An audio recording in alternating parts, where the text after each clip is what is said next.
ગબ્બર ઠાકોરને નાક બહાર મૂકી દીધા છે, એમને કંઈક ડીજે કર્યું હતું એમાં. તો જ્યારે ઠાકોર સમાજનું સંમેલન હતું સેક્ટર 11માં, ત્યારે પણ હું ડીજેમાં કદી ગાતો નહીં. કમલેશભાઈ તમને ખબર છે, અશોકભાઈ તમને ખબર છે, રોહિતભાઈ તમને ખબર છે. મેં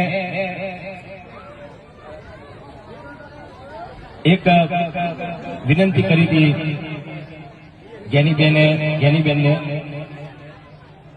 તો જ્ઞાનીબેન એવું કહેતા હતા કે ભાઈ મેં બંધારણ નહીં ઘડ્યું, પણ બોલ્યા તો તમે ને પેલા આગળ તો તમે આવ્યા હતા ને, તમે બોલ્યા હતા ને.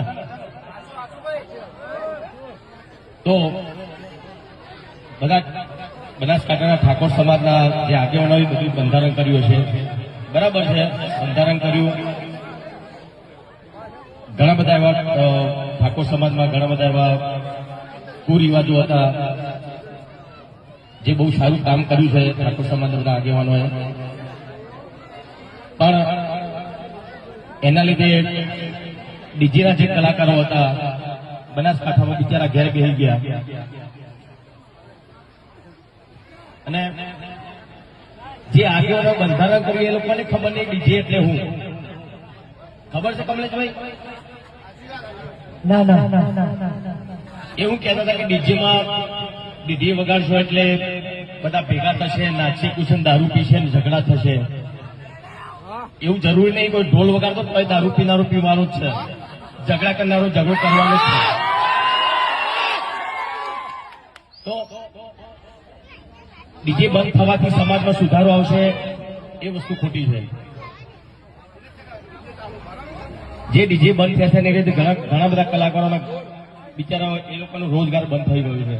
એ લોકોને ખબર નહીં પડતી. તો એ બધા મોટા માણસો છે, મોટા માણસો એટલે ડીજેની એમને ખબર નહીં પડતી.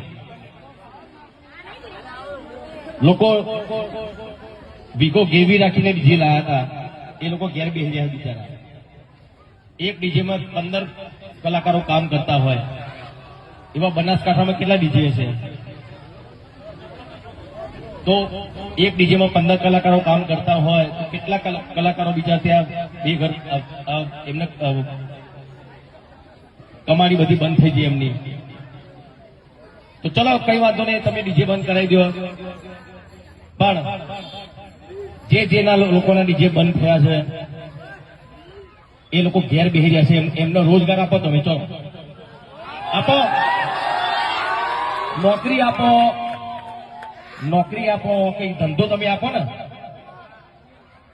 એમને તો એમના સિવાય કલાકારો બિચારા એક ગાવા કે વગાડવા સિવાય બીજું કોઈ કરી શકવાના નથી. તો જે આગેવાનોએ જે બંધારણ કર્યું છે એમને ખાલી એટલી જ વિનંતી કે જે કલાકાર ઘેર બેસી રહ્યા છે એમને કઈ રોજગાર મળે એવું તમે કરજો, બરાબર ને?